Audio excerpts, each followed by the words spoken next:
శ్రమ అనేది భూమిలో నుండి పుట్టదు, బాధ అనేది ధూళిలో నుండి రాదు. అది నీకు సంబంధించింది, మనిషికి సంబంధించింది, మనిషి మనస్సుకు సంబంధించింది.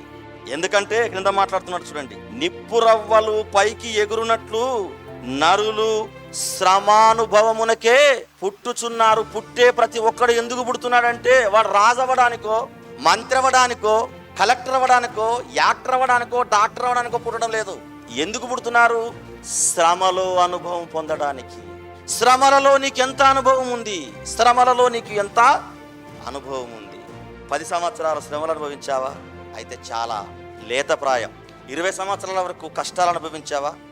ప్రథమ స్థానం కొంతవరకు. 40 సంవత్సరాల వరకు కష్టాలు అనుభవించావా? ఓ రేంజ్కి వచ్చావన్నమాట.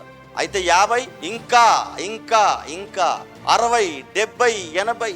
ఇక సంఘాన్ని నిస్వార్థంగా పాలించేవానికి ఇంకెన్ని శ్రమలు ఉంటాయో మీరు ఆలోచించండి.